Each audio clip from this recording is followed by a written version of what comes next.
Evening news में आप सबका स्वागत है। मैं हूं आपके साथ रीनू मौर्य। बुलेटिन की शुरुआत बड़ी खबरों के साथ करेंगे। मध्य प्रदेश में पूर्व मंत्रियों की बंगले खाली कराने को लेकर सियासत गरमाई हुई है। पूर्व मंत्री विजय लक्ष्मी साधु ने अपना बंगला खाली कराए जाने पर बीजेपी सरकार को जमकर हमला किया है। साधु ने कहा है कि कल मुझे रातों रात भागकर भोपाल आना पड़ा था। मुझे पता चला कि 50 से 60 पुलिसकर्मी मेरे घर पर डंडा लेकर पहुंचे हैं, जबकि मैं घर पर नहीं थी। प्रदेश सरकार ने कुछ पूर्व मंत्रियों को चुन चुन कर नोटिस दिया, कुछ को नहीं दिया है, जिसमें कि 2 एसटी और 2 एससी के पूर्व मंत्रियों को नोटिस दिए गए हैं। यह देशभर राजनीति कर रही है और सरकार इसके साथ ही पूर्व मंत्रियों ने भी कहा है कि हमारी सरकार के समय बीजेपी के बहुत से पूर्व मंत्री बंगलों में रहते, हमने इस प्रकार की कोई भी राजनीति नहीं की है।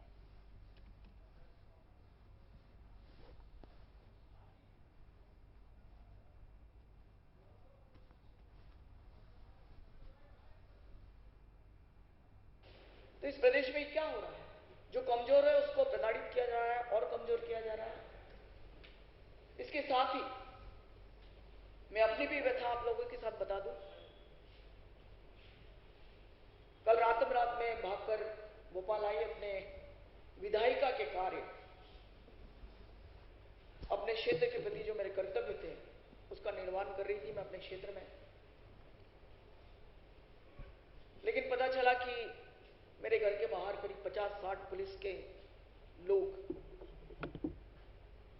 पीडब्ल्यूडी के लोग वहां पर आकर और जो उनके शील्ड होते हैं, जो प्रोटेक्शन के डंडे होते हैं, वो लेके आए। 4 इमली में 11 नंबर में मेरा निवास मुझे दिया गया था। जैसे इस तरह का वहां अटैक हुआ कि कोई आतंकवादी या कोई गुंडे या चोर वहां रह रहे हैं, मैं घर पर। वहीं दमोह जिले के बादकपुर के शासकीय हाई स्कूल के सामने की 7 एकड़ सरकारी जमीन पर अतिक्रमण का एक मामला सामने आया है। बता दें कि दरअसल गरीब परिवारों ने लंबे समय से अपने मकान बना लिए हैं। हालांकि उस जमीन पर शासन की पीएम आवास एवं शौचालयों का निर्माण शासन द्वारा किया जा चुका है और ग्राम पंचायत के परिसीमन में उसे एक वार्ड का दर्जा भी प्राप्त कर दिया गया है। उसके बाद भी आज शासन उस जमीन को खाली कराना चाह रहा है। अगर प्रशासन इन गरीब परिवारों को पहले ही अतिक्रमण करने की पहले रोक देती तो अतिक्रमण हटाने की नौबत ही नहीं आती। हालांकि पूर्व जनपद उपाध्यक्ष सरिता सीतू पंडा और किसान कांग्रेस जिलाध्यक्ष एडवोकेट नितिन मिश्रा ने पहुंचकर गरीब परिवारों को हर संभव मदद करने का आश्वासन दिलाया है।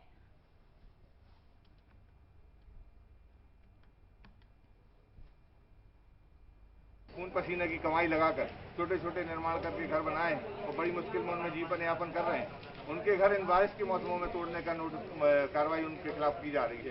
तो हमने कलेक्टर महोदय को ज्ञापन दिया है। उसमें ये मांग की है कि जब ये 1970 से वहाँ रहते चले आ रहे हैं, इनके पास वहाँ का वोटर कार्ड है, वहाँ राशन कार्ड है, वहाँ पे कुटीरें सैंक्शन हो गई। बहुत महत्वपूर्ण चीज तो यही प्रधानमंत्री आवास के 5-10 मकान भी वहाँ बन गए, जो सारे सर्वे के बाद बनते। उसके बाद आप कैसे इनको अतिक्रमणकारी मान के वहाँ से हटा रहे हैं? हम मांग करते हैं कि इनको वहाँ पर पट्टे दिए जाएं। एक आश्वासन मिला था कि आप तो यहाँ पर मकान बना लो। उस समय इन लोगों ने मकान बना लिए, चूंकि उस समय बानकपुर ग्राम पंचायत थी नहीं, विशेष क्षेत्र विकास प्राधिकरण था, साडा था। साडा के और पहले से ये लोग वहाँ पर रह रहे हैं। हमारी मांग है कि इन लोगों को पुनः वहाँ पर अतिक्रमण हटाया जाए और उनको पट्टा दिया जाए। अगर अतिक्रमण हटाया जाता है तो हम लोग वहाँ कुछ भी करने को तैयार हैं। माननीय कलेक्टर महोदय से एवं शासन प्रशासन के वरिष्ठ अधिकारियों से अनुरोध है, कृपया कर इन लोगों को घरों में अपने रहने दिया जाए, उनको स्थायी रूप से पट्टे दिए जाए।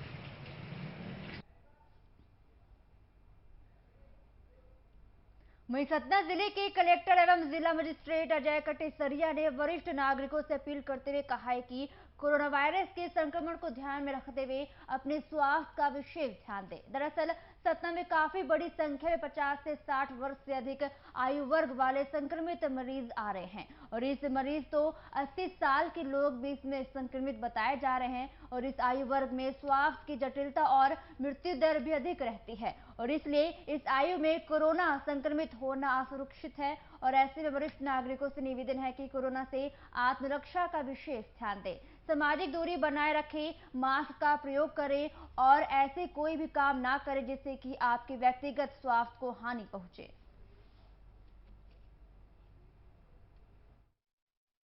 सतना जिले के सीनियर सिटीजन से, वरिष्ठ नागरिकों से मेरी अपील है कि आप विशेष कोरोना को दृष्टिगत रखते हुए अपनी सुरक्षा का ध्यान दें। हमारे यहाँ सतना में काफ़ी बड़ी संख्या में 60 प्लस और 50 प्लस एज ग्रुप के भी संक्रामित मरीज आ रहे हैं। 80 प्लस के भी मरीज आए हैं और इस एज ग्रुप में चूंकि कॉम्प्लिकेशंस के और मोर्टेलिटी के मृत्यु होने की दर भी अधिक रहती है, तो ये आपके लिए बहुत ही अनसेफ है कि इस एज में कोरोना संक्रामित हो। अतः आपसे विशेष निवेदन है इस एज ग्रुप से, सीनियर एज ग्रुप से, कि विशेष ध्यान दें कोरोना का और आत्मरक्षा पे बहुत ज्यादा ध्यान दें। डिंडोरी पुलिस ने अंधे हत्याकांड का खुलासा करते हुए पुलिस अधीक्षक संजय सिंह ने बताया है कि विक्रमपुर पुलिस चौकी इलाके में एक युवक का खेत में पड़ा हुआ शव मिला था। मृतक की शिनाख्त रिटौशी निवासी बबलू बंजारे के रूप में की गई और इसी दौरान पुलिस को सूचना मिली है कि मृतक अपनी मोटरसाइकिल उत्तम के यहां खड़ी कर गांव के ही अघुनो धुर्वे के घर गया था। अघुनो धुर्वे और उसके भाई मुरली धुर्वे को पुलिस ने चौकी लाकर पूछताछ की है, तो दोनों ने अपना जुर्म कबूल करते हुए बताया है कि मृतक का उनकी बहन से अवैध संबंध था, जो कि दोनों को पसंद नहीं था, जिसके चलते बबलू बंजारा की हत्या कर दी गई। चौकी प्रभारी इनोते सब इंस्पेक्टर है वो वहाँ पे पहुँचे, साथ में एसडीओपी शेखपुरा श्री मार्को साहब, वो दोनों अधिकारी मौके पर पहुँचे। उन्होंने मौका का मुआयना किया। एक खेत में एक लगभग 40-45 वर्ष के व्यक्ति की लाश पाई गई थी, जिसके सिर में चोट थे और खून रिस रहा था। 3-4 जगहों पे वहाँ पे खेत में खून के निशान पाए गए और संघर्ष के निशान पाए गए, जिसके स्पष्ट देखने से प्रतीत हो रहा था कि यह हत्या का प्रकरण है। परंतु उस व्यक्ति की पहचान गांव पे नहीं हो पाई थी, जिस पर अज्ञात मर्ग कायम किया गया था और 302 का अपराध पंजीबद्ध किया गया। वहीं मंडला जिले में लगातार बारिश से न्हालो नदी उफान में है। नदी के किनारे रहने वाले लोगों ने घर खाली कर दिया है। वहीं मोतीनार थाने के अंतर्गत हालोन नदी के बीच स्थित टापू में खेती करने वाले एक महिला और एक पुरुष किसान फंस गए थे, जिन्हें निकालने के लिए मंडला से एसडीआरएफ की रेस्क्यू टीम मौके पर पहुंची और काफी मशक्कत के बाद दोनों को यहां पे टीम ने सुरक्षित तरीके से यहां पे बाहर निकाल लिया है। बताया गया है कि करंजिया जामुन टोला के किसान हल्कू पारदे एवं उसकी पत्नी प्यारी बाई दोनों चार टोला के पास मक्के की खेती करते हैं और वहीं रहते हैं। अचानक बारिश के चलते यहाँ पे खेत के आसपास हालो नदी का पानी भर गया, जिससे कि वो दोनों लोग फंस गए।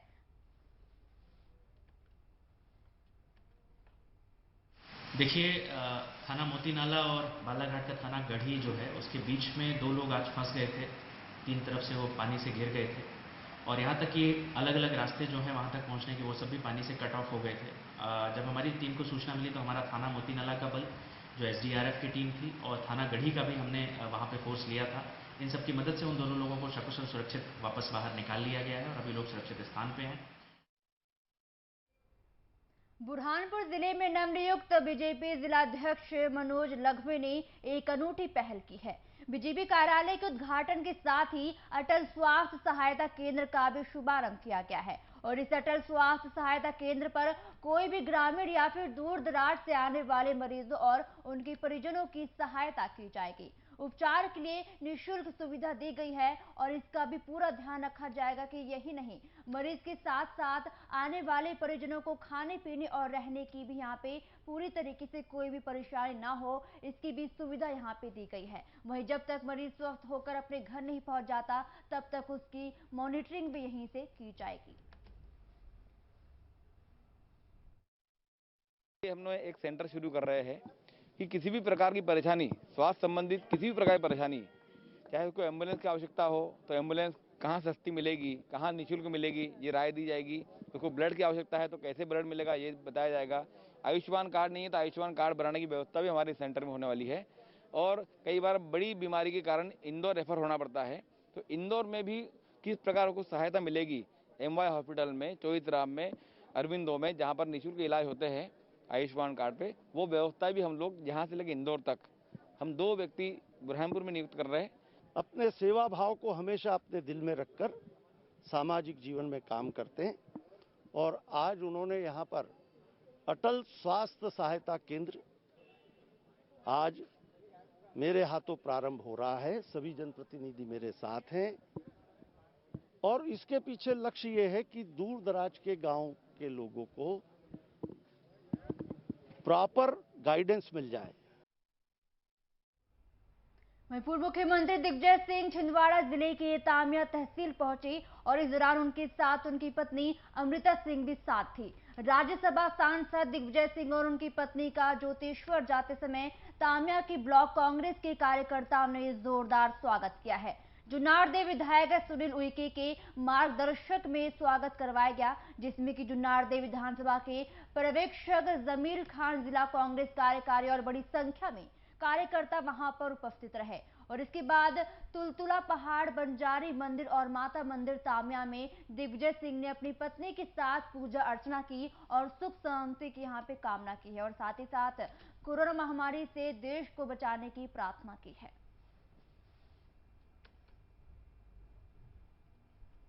कांग्रेस के शासनकाल में जब मैं मुख्यमंत्री था तो ये नियम था कि जिन बच्चों ने 10वीं या 12वीं कक्षा मध्य प्रदेश से पास की हो उन्हें ही शासकीय नौकरी में रखा जाता है।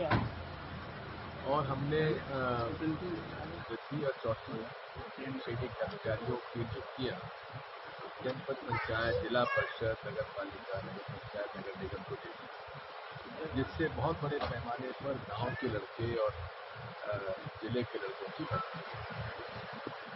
लेकिन भाजपा सरकार आने के बाद उन्होंने ये नियम बदल दिया। वहीं मध्य प्रदेश की पर्यटन विकास मंत्री उषा ठाकुर मंगलवार की शाम को ओमकारेश्वर पहुंची, लेकिन ओमकारेश्वर ज्योतिर्लिंग के दर्शन नहीं किए, जो कि लोगों में चर्चा का विषय बना हुआ है। हालांकि पर्यटन मंत्री ने इस दौरान बस स्टैंड के समीप गार्डन में वृक्षारोपण किया और इसके बाद ही गजानंद संस्थान में संघ के कार्यकर्ता और बीजेपी के नेताओं से मुलाकात करने के बाद ओमकारेश्वर तीर्थ नगरी से 8 किलोमीटर दूर बिलोरा बुजुर्ग में एक संत के आश्रम पहुंची और उनसे मुलाकात की है और इसके बाद ही मंत्री इंदौर के लिए रवाना हो गई।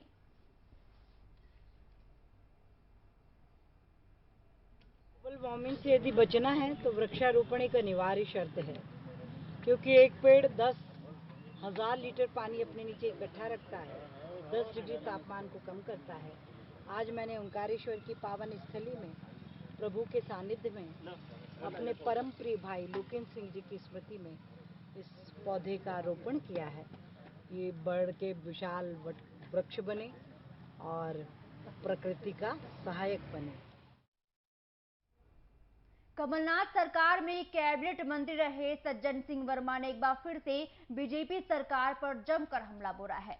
प्रदेश में सरकारी नौकरियों में प्रदेश के युवाओं को नौकरी देने के फैसले को आड़े हाथों लेते हुए कहा है कि मुख्यमंत्री शिवराज सिंह चौहान रोज नई झूठी घोषणाएं करते हैं।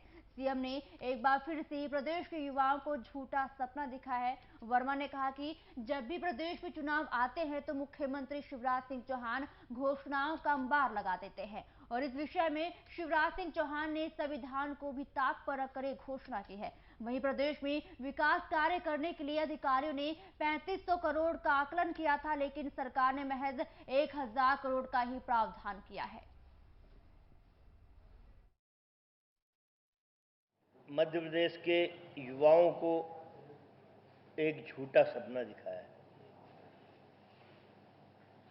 मध्य प्रदेश के नौजवानों को 100% रोजगार मिले, ये भावनाएं जरूर पवित्र हैं, लेकिन जब जब चुनाव आते हैं घोषणाओं का अंबार लगाने की आदत भाजपा, शिवराज और नरेंद्र मोदी दोनों को है। नरेंद्र मोदी साहब 6 साल पहले जब प्रधानमंत्री बनने का सपना देख रहे थे, बन गए। उस समय उन्होंने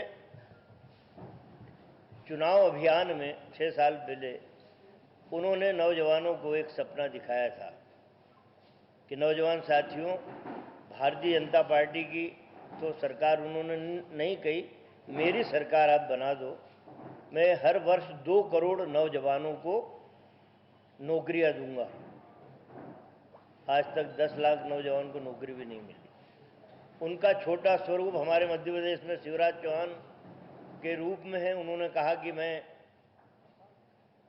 रोजगार में 100% नौकरियों में मध्य प्रदेश के नौजवानों के हाथों में दूंगा।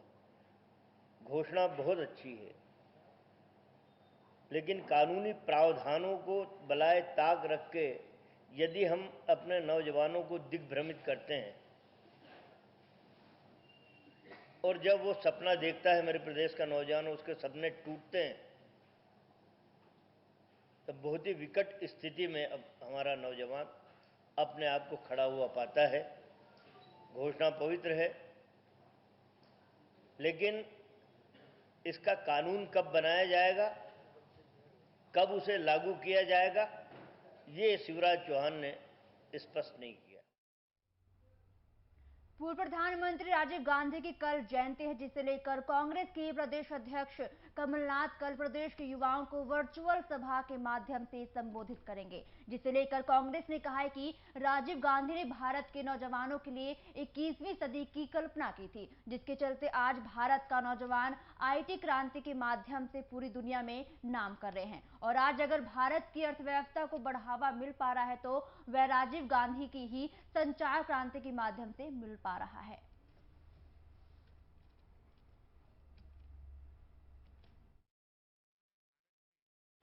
नौजवानों के लिए 21वीं सदी की कल्पना की थी और एक ऐसे सपनों के आकाश में उन्होंने रंग भरा जहां पर आज हिंदुस्तान के करोड़ों नौजवान आईटी क्रांति के माध्यम से पूरी दुनिया में रूल कर रहे हैं। पूरी दुनिया में उन बच्चों का लोहा माना जा रहा है और भारत की अर्थव्यवस्था को आज कोई अगर टेका लगा रहा है तो वो राजीव गांधी की यही संचार क्रांति लगा रही है। कल हमारे कांग्रेस पार्टी के अध्यक्ष और मध्य प्रदेश के पूर्व मुख्यमंत्री राजीव गांधी के इसी सपने को लेकर और जो उनके पास विजन है, दृष्टिकोण है लोगों को रोजगार देने का, उसको लेकर कल प्रदेश के सारे नौजवानों से वो रूबरू होंगे वर्चुअल मीटिंग के माध्यम से और हजारों लाखों नौजवानों को वो संबोधित करेंगे। वहीं सूरजपुर में तेज रफ्तार अनियंत्रित ट्रक ने एक व्यक्ति को टक्कर मार दी थी। खाद्य मंत्री को हादसे की जानकारी लगी तो उन्होंने अपना काफिला रोककर घायल व्यक्ति को अस्पताल पहुंचाया है। दरअसल खाद्य मंत्री अमरजीत भगत अपने गृहग्राम जा रहे थे और इसी दौरान उन्हें जानकारी लगी कि कैलाशपुर में रहने वाले डेमन राजवाड़े को ट्रक ने टक्कर मार दी है। इसके बाद खाद्य मंत्री अमरजीत भगत ने अपना काफिला रोककर तुरंत ही घायल को अस्पताल पहुंचाया है।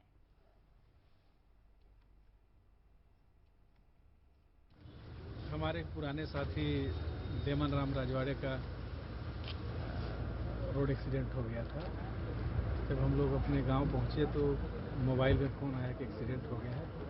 हम लोग उनको देखने ही पहुंच रहे थे कि वो जयनगर थाना के पास मिले, उनको बैठा करके हॉस्पिटल तक लाए और यहाँ एडमिट किए।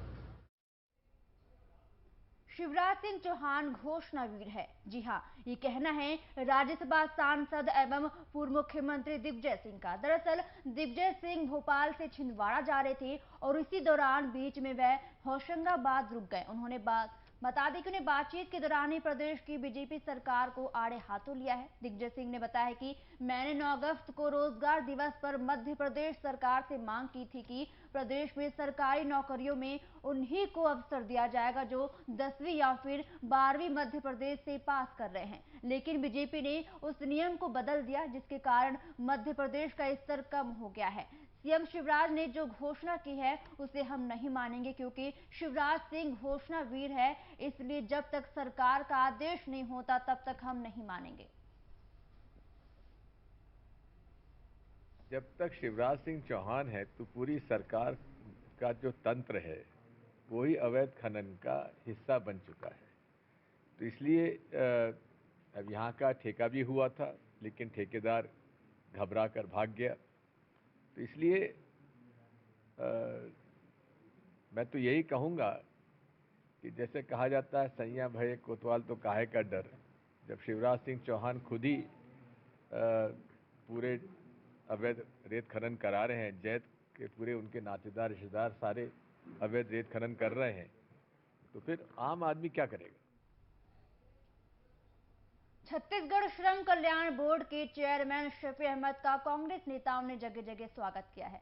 दरअसल मंगलवार को शफी अहमद पहली बार बिलासपुर पहुंचने पर जिस पर कांग्रेसियों ने खुशी जाहिर की है। बता दें कि शफी अहमद कहीं रुके नहीं, ना ही किसी के साथ किसी प्रकार की बैठक की है। रायपुर से अंबिकापुर प्रस्थान के दौरान ही श्रम कल्याण बोर्ड चेयरमैन का समर्थकों के साथ अंकित गोराहा ने आत्मीय स्वागत किया है और साथ ही साथ गुलदस्ता भेंट कर कुछ देर सामान्य बातचीत हुई और मुलाकात के दौरान ही अंकित गोराहा ने जिले और शहर की स्थिति से अवगत कराया है। अंकित गोराहा ने शफी अहमद को बताया कि कोरोना काल में शासन के श्रमिक हित से जुड़ी तमाम नीतियों का गंभीरता से पालन किया जा रहा है, वहीं सभी श्रमिकों के हितों को गंभीरता से लिया जा रहा है।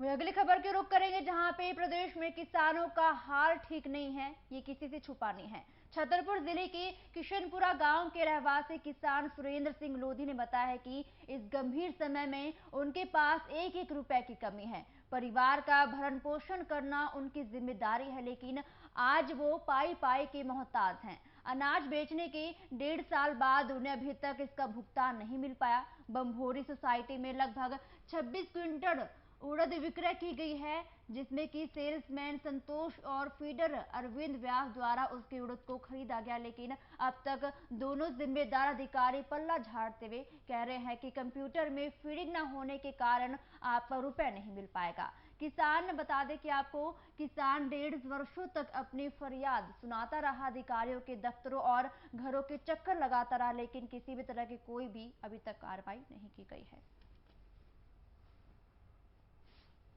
के घर पे गए कि महाराज मेरे पैसे मिले और समिति सेवक के पास गए तो समिति सेवक बोले कि अरविंद व्यास देना। अरविंद व्यास के पास गए तो उनने बोली संतोष को पैसा देना है। तो घर पे गए, ये बोले बार बार कि मेरे घर पे नहीं आना, कब मैंने पैसा कब मैंने उतना खरीदा। और मैंने कहा साहब जी आप कागजात हर चीज़ हैं और ये आपके किसान भी है। और तो ठीक बोले कि मेरे को पैसा नहीं देना। कि हर गांव में हर व्यक्ति पर्चियों से पीड़ित है, किसी की पर्ची नहीं बनी, किसी को राशन नहीं मिल रहा। निश्चित ही विभाग के सेल्समैन, सेक्रेटरी, सरपंच, इन सब लोगों की कहीं ना कहीं कमी खुल के सामने आई। कई जगह मैंने तीनों व्यक्तियों को वहीं बुलाया और समाधान करवाने का प्रयास किया और कहीं ना कहीं मैंने पाया कि वो भी उतने ही दोषी हैं, क्योंकि वो सही नियम कानून और उनको सही दिशा निर्देश नहीं बता पा रहे हैं। लोग भटकने पर मजबूर हुए।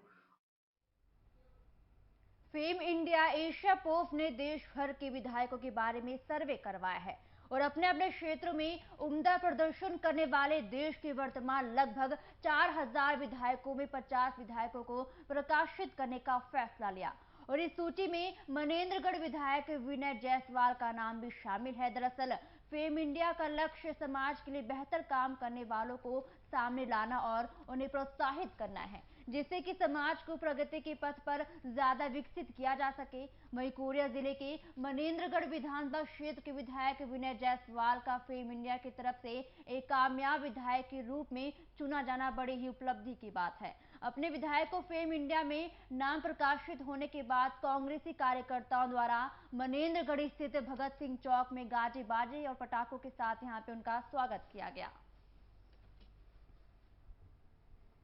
21 महीने में किसी भी विधायक के क्रियाकलाप का या उसके कार्यों का जो आकलन है वो बहुत ही छोटा है।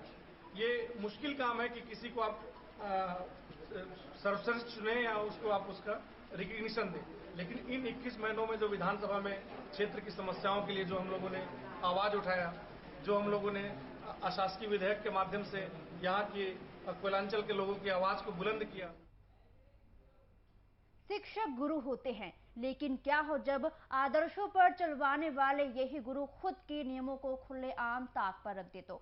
रायसेन जिले के बाड़ी तहसील के अंतर्गत शासकीय उत्कृष्ट विद्यालय बाड़ी में एक कमरे के अंदर 50 से 60 शिक्षक शिक्षिकाएं सोशल डिस्टेंस का उल्लंघन करते हुए देखे गए हैं, जबकि प्रशासन के निर्देश के अनुसार 4 से ज्यादा व्यक्ति 2 गज की दूरी पर होने चाहिए, लेकिन प्रशासनिक के आदेशों का यहाँ पे उल्लंघन साफ तौर पर किया जा रहा है। आप देख सकते हैं तस्वीरों में जहाँ पे जन शिक्षक संतोष मेहरा द्वारा बैठक बुलाई गई, जिसमें कि 2 गज की दूरी तो दूर की बात है, इन शिक्षकों ने मास्क तक नहीं लगाए हैं। और क्या लगता है कि आपको जब पढ़े लिखे शिक्षक ही प्रशासन के आदेशों की अवहेलना करेंगे तो अनपढ़ लोग कैसे कोरोना महामारी को देखते हुए सोशल डिस्टेंसिंग का परिपालन करेंगे। वहीं जब हमारी टीम बैठक स्तर पर पहुंची तो जन शिक्षक संतोष मेहरा ने कैमरा बंद करवा दिया और मीडिया वालों को धमकाया है। शांति समिति की बैठक बुलाई गई थी जी, जिसमें शासन के निर्देशानुसार समस्त त्योहारों को कोरोना महामारी से बचाव करते हुए लोगों से सुझाव दिए गए और उन्हें शासन के निर्देशानुसार जानकारी दी गई, जिसमें गणेश उत्सव, मुहर्रम, जैन धर्म का पर्युषण पर्व आदि त्योहारों का आनंद और शांतिपूर्वक और कोरोना महामारी से बचाव संबंधी निर्देश दिए गए।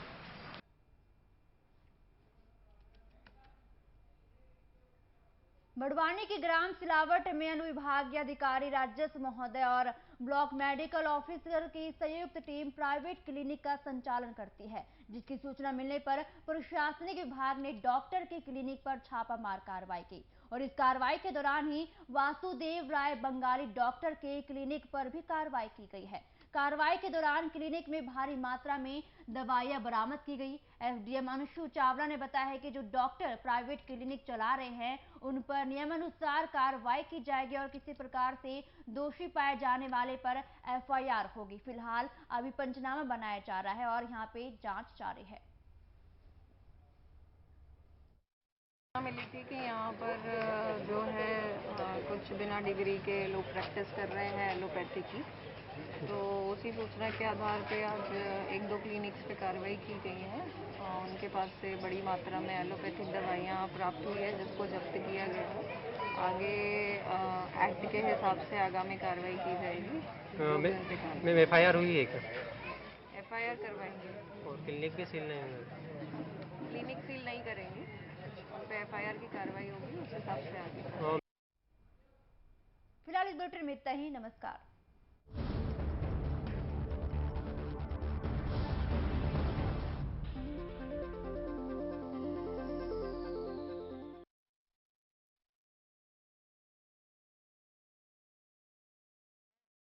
तो का बोलिन कि अभी नहीं जुड़ पान हमन और कई जन बोलिस कि छत्तीसगढ़ ही बोले नहीं जानन हमन,